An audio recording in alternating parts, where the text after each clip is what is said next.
안녕하세요. 세상이야기입니다. 오늘은 성경에 있는 책들 중에서 이슬람교가 성스러운 책으로 여기는 책들이 무엇인지에 대하여 이야기하려고 합니다. 이슬람교가 성경을 어떻게 보는지가 중요한 이유는 이슬람교는 기독교, 유대교와 같은 전통에 서 있기 때문입니다. 기독교는 유대교의 전통에서 생겨났고 그 후 기독교와 유대교는 로마가 점령한 지역에서 발전했습니다. 동시에 아라비아 반도와 페르시아 지역에도 전파되었습니다.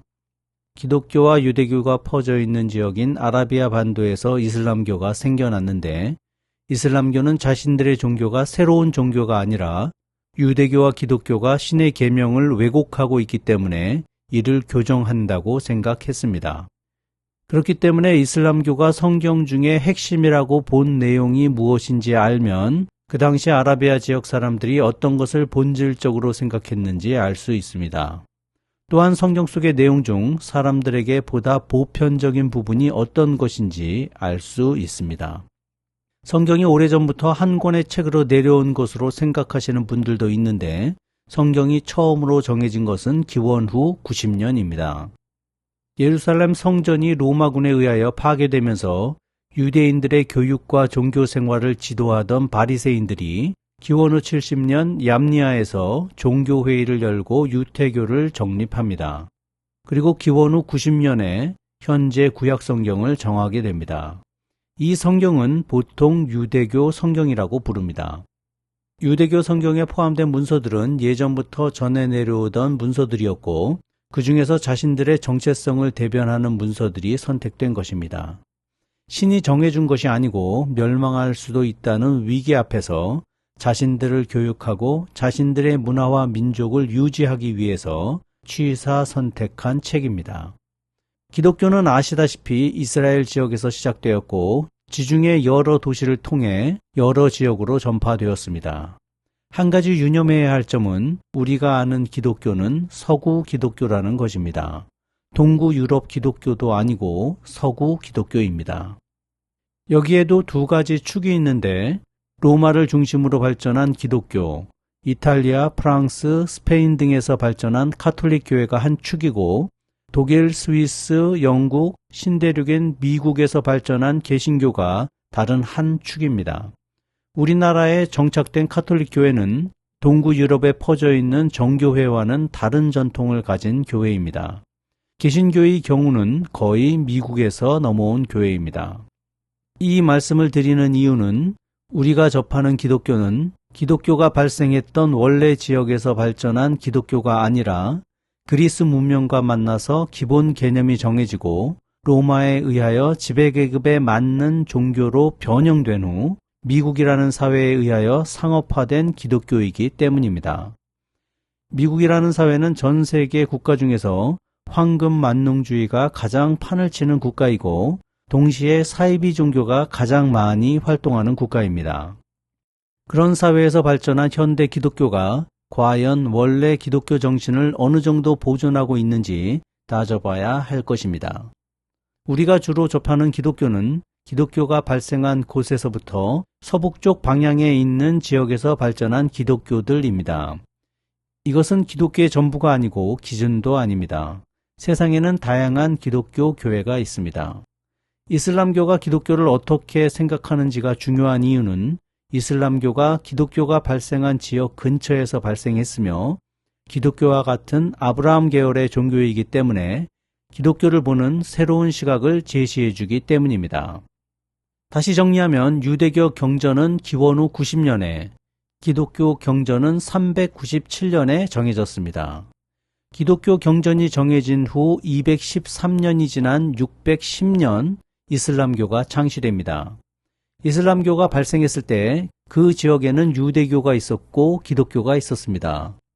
이 지역은 그리스 문명의 영향을 받은 지역이 아니었고 이들의 기독교는 아랍 전통 속에 자라고 있던 기독교였습니다. 이슬람교의 창시자 무하마드는 이 사람들을 통해 유대교와 기독교를 접하게 됩니다. 우리는 유일신을 섬기는 종교가 유대교와 기독교만 있을 것이라고 생각하지만 유대교의 본산이라고 할 수 있는 유대 지방과 예수가 주로 활동했던 갈릴리 지방 사이에 있는 사마리아 지방에서는 사마리아교라고 하는 유대교와 비슷한 종교가 존재했습니다. 사마리아교는 지금도 존속해 있습니다. 그 당시 그 지역에는 조금 차이는 있지만 유일신 사상의 종교가 여러 개 있었습니다.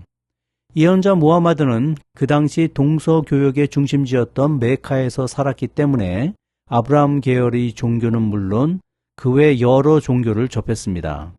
그리고 무하마드는 신의 계시를 받게 됩니다. 신께서 천사 가브리엘을 통해 무하마드에게 계시를 내리신 것입니다. 그는 유일신 사상을 받아들입니다. 여러 종교를 접했던 예언자 무하마드는 그 수많은 종교 중에 유일신교를 선택했고 이슬람교와 가장 가까운 유대교와 기독교를 면밀히 연구했습니다.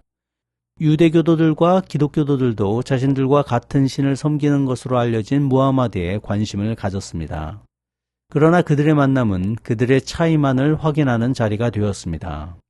무하마드는 유대교도들과 기독교도들이 신을 잘못 믿고 있다고 생각했고 그들과 결별합니다.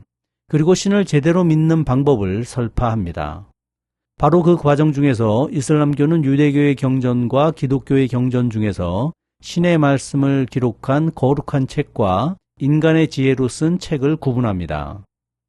성경 중에서 이슬람교가 성스러운 책으로 생각하는 책은 토라라고 부르는 모세 오경과 시편 중에서 다윗이 쓴 시들, 그리고 신약의 복음서입니다. 좀 더 자세하게 설명하면 모세 오경은 구약성경 맨 앞에 나오는 창세기, 출애굽기, 레위기, 민수기, 신명기를 말합니다. 성경 시편에서는 여러 저자들의 시가 나오는데 이 시들 중 다윗이 쓴 시편들이 성스러운 문서들입니다. 그리고 신약의 4복음서, 마태, 마가, 누가, 요한복음이 성스러운 책입니다. 이전 영상에서 기독교, 이슬람교, 유대교를 비교했는데 유대교에서는 예수를 받아들이지 않지만 이슬람교에서는 예수를 위대한 예언자로 생각합니다. 그렇기 때문에 이슬람교에서는 신약 성경의 복음서를 성스럽게 생각하지만 유대교에서는 복음서를 무시하고 있습니다. 물론 이슬람교에서 이 책들을 그대로 받아들이는 것은 아닙니다. 이슬람교에서는 모세 오경을 토라, 다윗의 시편을 자부르, 예수의 복음서를 인질이라고 부릅니다. 이슬람교는 이 책들의 원형이 있는데 히브리 사람들이 자신들에 맞게 수정을 해서 문서가 변질되었다고 생각합니다. 그렇기 때문에 현재 존재하는 문서를 성스러운 책으로 생각하는 것은 아닙니다. 이슬람교에서 성스러운 책으로 믿는 토라, 자부르, 인질은 현재 존재하지 않습니다. 현재처럼 변형되기 전에 존재했다고 믿어지는 현재는 사라진 원본 문서를 성스러운 책이라고 생각하는 것입니다. 그렇다면 어떤 이유가 있기 때문에 이 책들만 성스러운 책으로 생각할까요? 성경의 구성을 보면 그 이유를 쉽게 이해할 수 있습니다. 구약 성경은 창조 신화와 민족 신화, 법률을 적어놓은 모세 오경, 이스라엘의 민족 역사를 기록한 역사서, 이스라엘 지역의 문학을 모아놓은 문학서, 그리고 여러 예언자들의 예언서로 나뉩니다. 크게 네 부분입니다.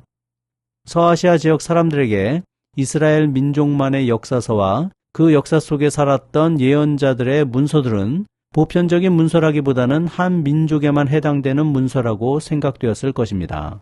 아마 그래서 제외되었을 것입니다. 문학서의 경우 신의 말씀을 모아놓은 것이 아니라 그 지역에서 수집한 지혜의 말들을 모아놓은 것이기 때문에 성스러운 문서라고 생각하지 않았을 것입니다. 다만 시편에 있는 다윗의 시들은 신을 찬양하는 시들이기 때문에 성스러운 책으로 여긴 것 같습니다.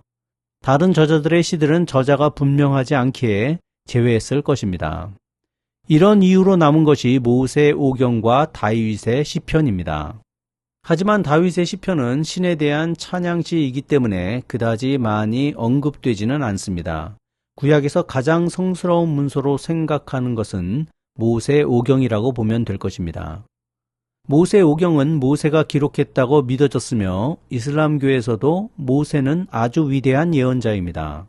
모세 오경은 그 지역의 신화는 물론이고 사람들이 지켜야 할 일반법들이 자세히 나와 있는 문서입니다. 일종의 기본법과 같습니다. 이슬람교에서 지키는 기본법과 식생활법은 모두 여기에서 출발했습니다. 다음으로는 신약 성경을 보겠습니다. 신약의 구성은 보다 간단합니다. 예수의 말씀과 생애를 다룬 복음서와 제자들의 행적을 다룬 사도행전, 그리고 나머지는 제자들의 글들입니다. 이슬람교에서는 예수의 직접적인 말을 성스럽게 생각하고 제자들의 글들을 2차 자료이기 때문에 중요하게 생각하지 않습니다. 또한 제자들의 문서들이 예수에 대한 오해를 불러일으켰기 때문에 성스러운 책으로 받아들이지는 않습니다. 이런 관점에서 성경을 보면 성경의 구조를 좀 더 확실하게 이해할 수 있습니다. 성경의 역사서는 유대민족의 역사서로, 문학서는 전통 문학으로, 예언서는 유대민족 지식인들의 사회 비판서로, 그리고 신약의 제자 서신들은 복음서에서 발전한 2차 자료로 생각할 수 있습니다. 기독교의 핵심인 예수의 말씀은 이슬람교의 기본 정신과 아주 비슷합니다. 모든 사람은 신 앞에서 평등하다. 세상이 평화와 공동체 구성원 간의 사랑을 추구해야 한다. 이런 신의 계명을 항상 마음속에 간직하고 실천해야 한다. 이런 기본 정신은 이슬람교에 그대로 스며들었습니다.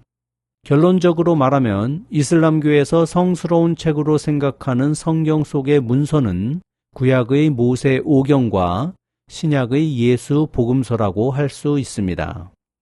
모세 오경은 사람들이 지켜야 할 법이라는 측면에서, 복음서는 신앙의 목표를 보여준다는 측면에서 이슬람교가 중요하게 생각하는 책들입니다. 세상 이야기였습니다. 다음 편에서 뵙겠습니다.